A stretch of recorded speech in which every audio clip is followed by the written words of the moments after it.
નમસ્કાર, આપ જોઈ રહ્યા છો સ્પાર્ક ટુડે ન્યૂઝ. આપની સાથે હું સોનલ મકવાના. આજે 79માં સ્વતંત્રતા પર્વની આપણે ઉજવણી કરી રહ્યા છે. ઠેર ઠેર ઘણા બધા આયોજનો થઈ રહ્યા છે, પરંતુ આજે વાત કરીએ ભારત દેશ જ્યારે આઝાદ થયો એ વખતની. કેટલા વર્ષો આઝાદી પહેલાં આપણે આઝાદ નહોતા થયા અને કોના હેઠળ આ બધું ચાલી રહ્યું હતું, એ તમામ ઇતિહાસ વિશે વાત કરીશું. અત્યારે શું પરિસ્થિતિ છે એના વિશે વાત કરીશું. અને આ તમામ વાતચીત કરવા માટે અમારી સાથે સ્ટુડિયોમાં ઉપસ્થિત છે પૂર્વ સૈનિક કર્નલ અમૃતલાલ મકવાણાજી. ખૂબ ખૂબ સ્વાગત છે સર આપનું સ્પાર્ક ટુડે ન્યૂઝમાં. સૌપ્રથમ તો આપને ખૂબ ખૂબ શુભકામનાઓ સ્વતંત્રતા દિવસની. આજે જ્યારે આપણે સ્વતંત્રતા દિવસ મનાવી રહ્યા છીએ, તે ખૂબ જ ગૌરવની ક્ષણ છે. અમારા માટે ખૂબ જ ગૌરવની ક્ષણ છે કે તમે અમારા સ્ટુડિયોમાં ઉપસ્થિત છો અને આપણે આજે વાત કરવા જઈ રહ્યા છીએ ભારતના સ્વતંત્રતા વિશે. તો એનો ઇતિહાસ વિશે કંઈક જણાવો. સર્વપ્રથમ મારી વાત શરૂ કરતા પહેલાં બરોડાવાસી ગુજરાતવાસીઓને 79માં સ્વતંત્રતા દિવસ પર ઢેર સારી શુભકામનાઓ.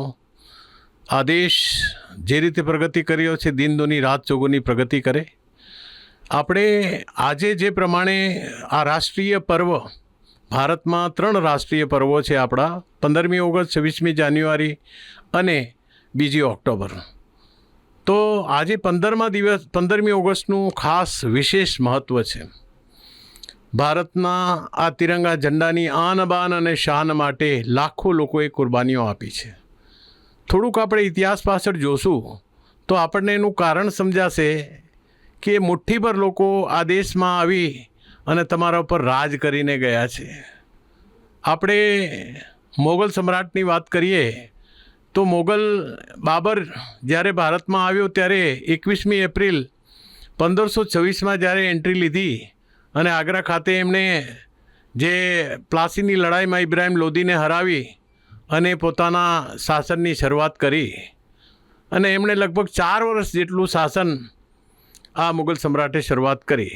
અને ત્યારબાદ એમનો વંશ જે છે એ હુમાયુ આવ્યો અને હુમાયુએ લગભગ 22 વર્ષ જેટલું શાસન કર્યું. એટલે કે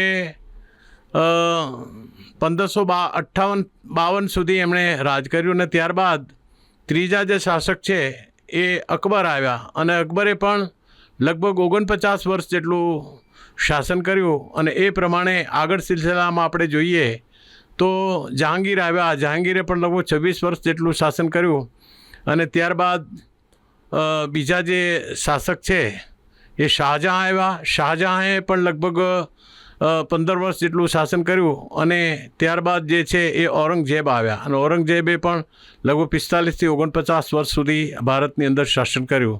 તો આપણે કહી શકીએ ને, છેલ્લો જે રાજા મુગલનો આવ્યો, શાહ બહાદુર શાહ જફર, એમણે પણ લગભગ 40 વર્ષથી ઉપર શાસન કર્યું. અને આ પ્રમાણે જોતા કે 21મી એપ્રિલ 1526માં જ્યારે મુગલો ભારતમાં આવ્યા અને મુગલના તમામ જે શાસકો છે એણે ભારત ઉપર 331 વર્ષ 2 મહિના અને 5 દિવસ જેટલું શાસન કર્યું.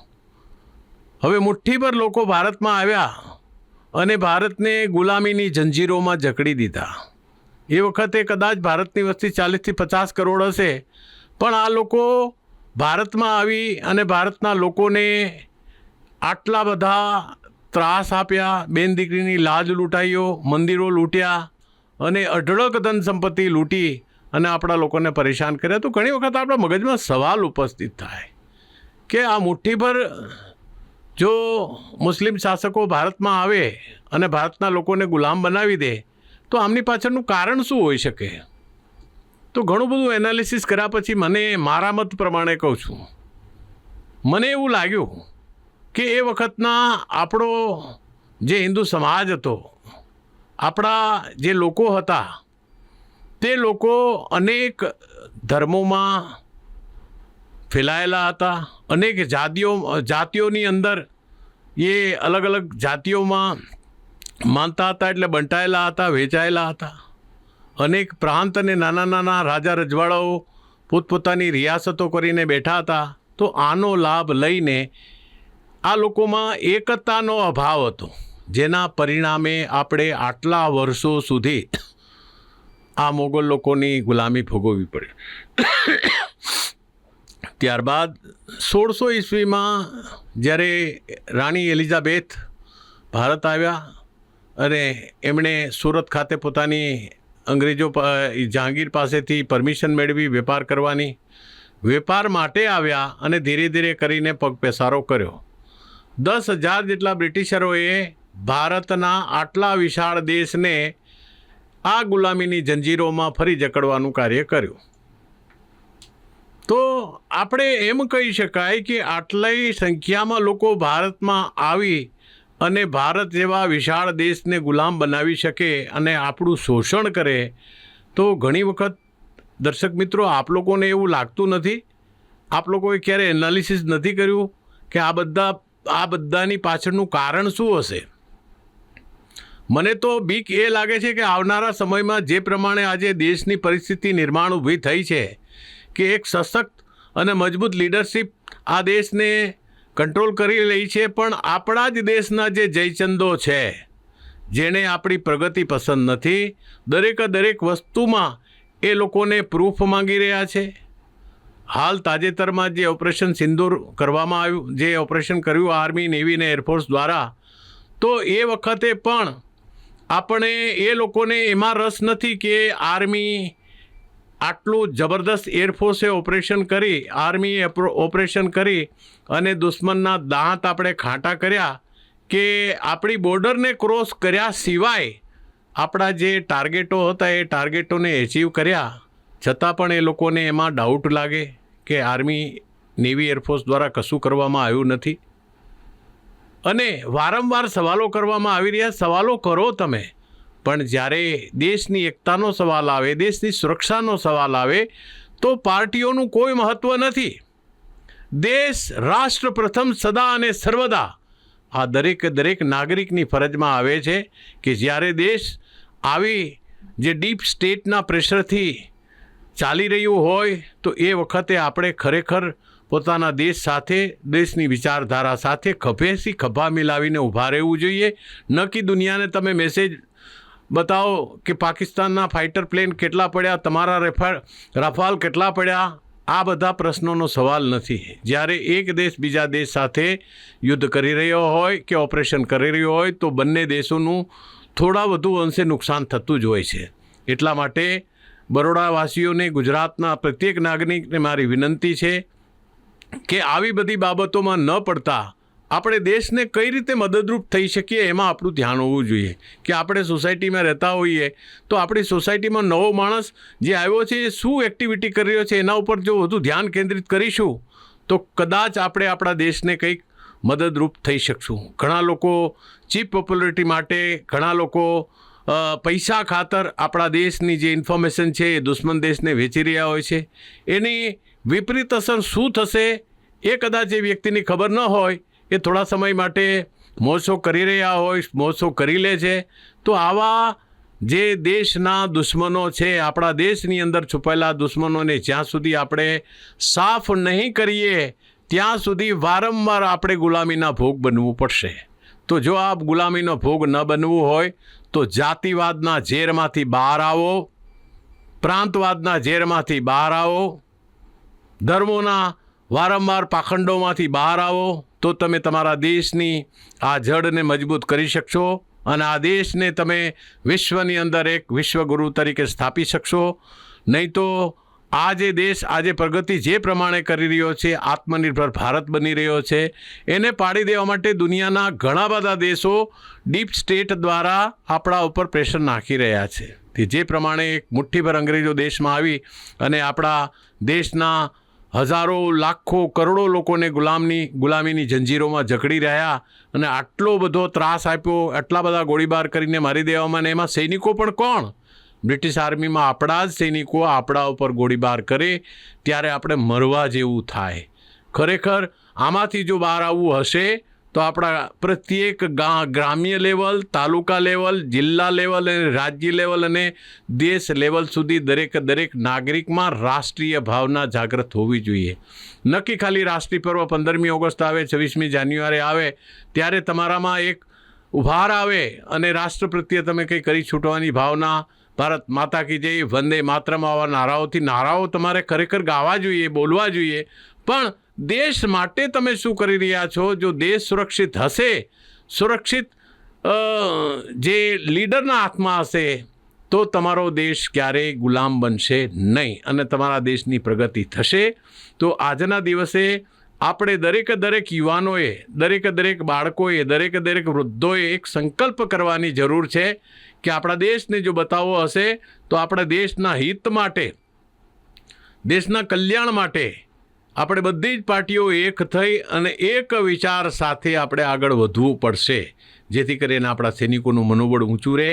સૈનિકો લડાઈમાં જ્યારે બી આગળ જાય તો એને એવું લાગવું જોઈએ કે મારો દેશ મારી પાછળ ખભેથી ખભા મિલાવીને ઊભો છે. આવતીકાલે જો મારે દેશ માટે સુપ્રીમ બલિદાન આપવાની જરૂરિયાત ઊભી થાય તો પણ મને મારા પરિવારની ચિંતા નથી, મારા કુટુંબની ચિંતા નથી. મારા કુટુંબ અને પરિવારની ચિંતા મારો દેશ કરશે. જો આવો ભાવ જ્યારે નિર્માણ થશે, આવો ભાવ જ્યારે દરેક નાગરિકમાં ઊભો થશે કે મારા દેશના જે સૈનિકો બોર્ડર પર લડી રહ્યા છે તો એને મારે કેવી રીતે સન્માન આપવું જોઈએ, રજા ઉપર આવે તો એને સારી રીતે તમે વાત કરો, રિઝર્વેશન ન મળી હોય તો પણ તમે એને સીટ ઓફર કરો. આવો જો હેલ્પ આઉટ કરવાની ભાવના હશે તો આવનારા સમયમાં આપણા આર્મી, નેવી, એરફોર્સના જવાનોનું મનોબળ ઊંચું રહેશે. તો આજના દિવસે મારે એટલું જ કહેવાનું છે કે 15મી ઓગસ્ટ અને 26મી જાન્યુઆરીમાં ઘણો બધો મોટો ફરક છે. આજે હું 2 સ્કૂલોમાં જઈને આજે ફ્લેગ હોસ્ટિંગ કરીને આવ્યો છું તો બંને સ્કૂલોમાં મને જોવા મળ્યું કે જે તિરંગો ઝંડો છે ઉપર જ લહેરાવેલો છે, ઉપર જ બાંધીને રાખેલો છે. ખરેખર આવું નથી, આ બંને વચ્ચે તફાવત છે. તમે ફ્લેગ કોડ ઓફ ઇન્ડિયા 2002ની અંદર એના પાર્ટ 1 અને પાર્ટ 2 જ્યારે વાંચશો તો એની અંદર સ્પષ્ટ લખેલું છે કે ભારતને જ્યારે આઝાદી મળી 15મી ઓગસ્ટ 1947ના રોજ, ત્યારે જવાહરલાલ નહેરુએ બ્રિટિશનો ઝંડો નીચે ઉતારી અને આપણો ઝંડો નીચેથી ઉપર ચડાવેલો. તો 15મી ઓગસ્ટે ઝંડો નીચેથી ઉપર ફરકાવવામાં આવે છે, જેને આપણે ફ્લેગ હોસ્ટિંગ કે ધ્વજવંદન તરીકે ઓળખીએ છીએ.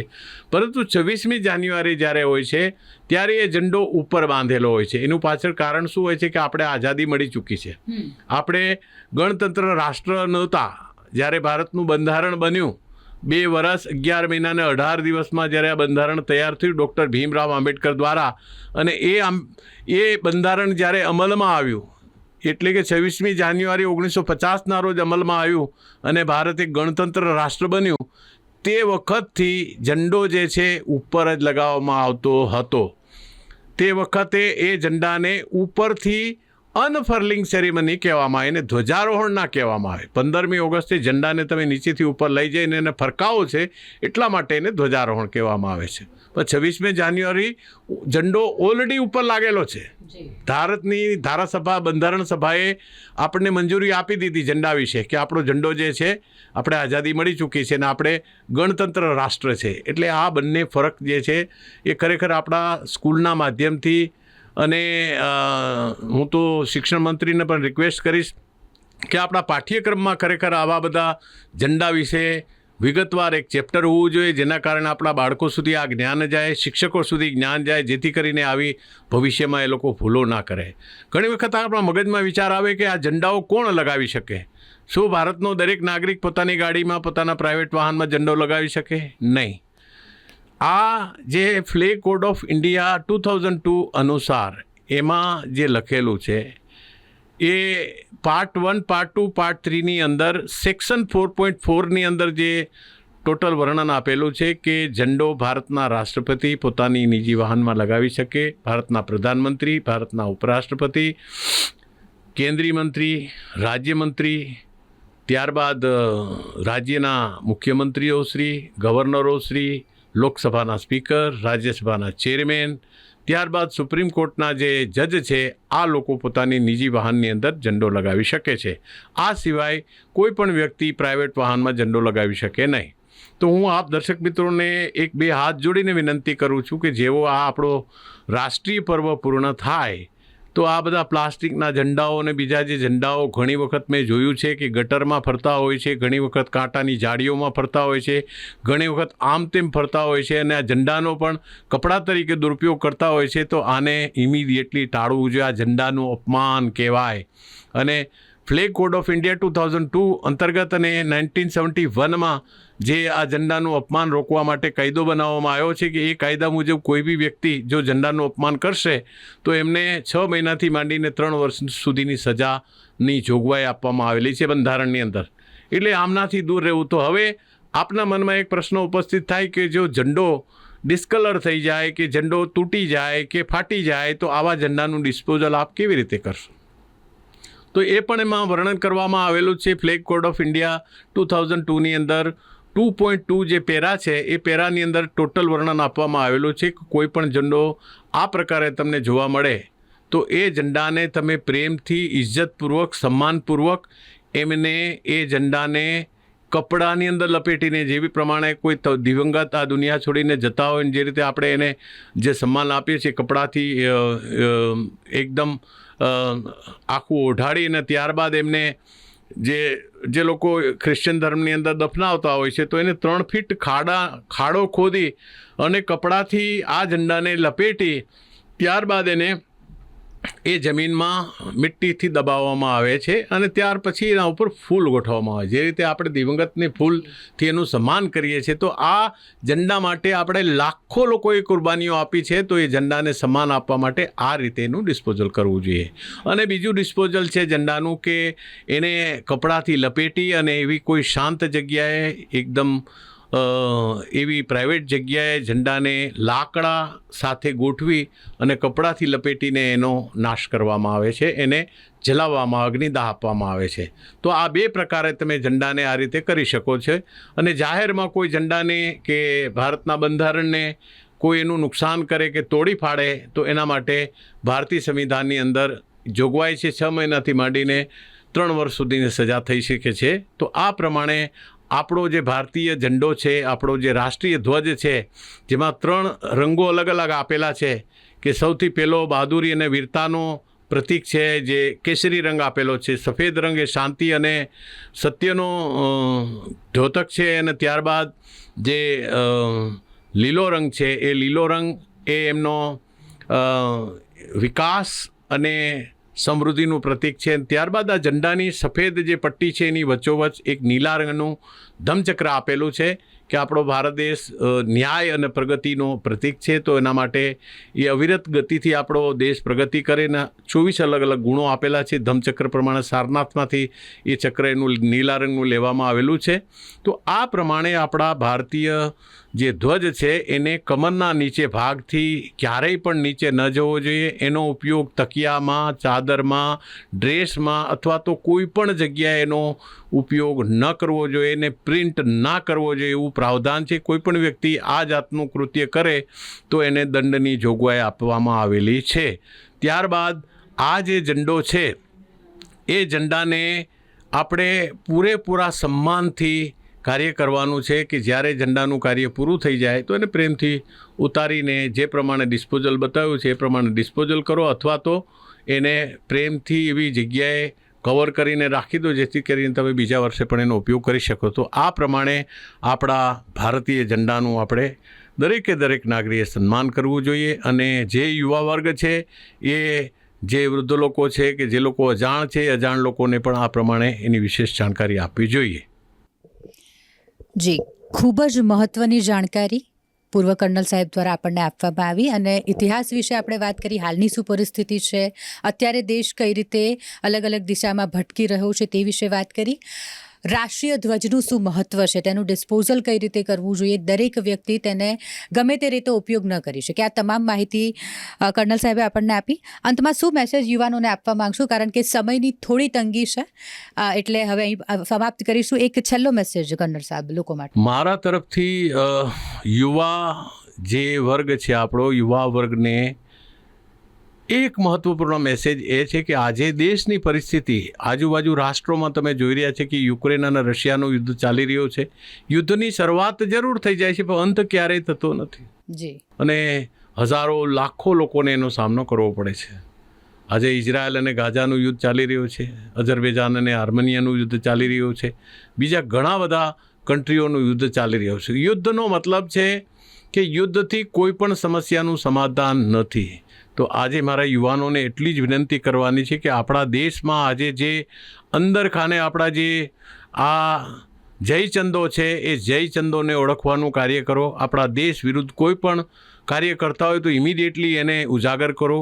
આપણા જેટલા બોર્ડર ઇલાકાની અંદર ગામડાઓ છે એ ગામડાઓનો વિકાસ કરો. ગામડાઓમાં વારંવાર જઈને તમે વિઝિટ કરવાનો કાર્યક્રમ કરો અને લોકોને જાગૃત કરો કે દેશ રાષ્ટ્ર પ્રથમની ભાવનાથી દરેક નાગરિકને આપણે સમજાવીએ. અને જ્યારે બી આવા યુદ્ધની સ્થિતિ નિર્માણ થાય તો દરેક યુવાનોએ પોતાનું યોગદાન આપવું જોઈએ એવું મારું માનવું છે. જી, ખૂબ ખૂબ આભાર કર્નલ સાહેબ, આપ અમારી સાથે જોડાયા. સ્વતંત્રતા પર્વની આપણે આજે ઉજવણી કરી રહ્યા છીએ અને તેવામાં આ ખાસ જાણકારી આપ સુધી પહોંચાડવામાં આવી. મહત્વનું એ છે કે રાષ્ટ્રધ્વજનો આજે પુષ્કળ પ્રમાણમાં લોકો ઉપયોગ કરશે. આજે રાષ્ટ્રીય ભાવના બધાની જ જાગવાની છે, પરંતુ એ રાષ્ટ્રીય ભાવના ફક્ત એક દિવસ પૂરતી આપણે નથી જગાડવાની. આવતીકાલે રાષ્ટ્રધ્વજ જો રસ્તા પર રખડતા હશે તો એ આપણા માટે ખૂબ જ શરમજનક બાબત કહેવાય. એટલે એનું પણ આપણે ધ્યાન રાખીશું. ફક્ત એક દિવસ નહીં, પરંતુ આપણે રાષ્ટ્રધ્વજનું સન્માન દરરોજ કરીએ, કારણ કે ભારત દેશની આન બાન અને શાન છે. અહીંયા જ વિરામ લઈશું. કેમેરા પર્સન નિસર્ગ સાથે હું Sonal Makwana, spark today news.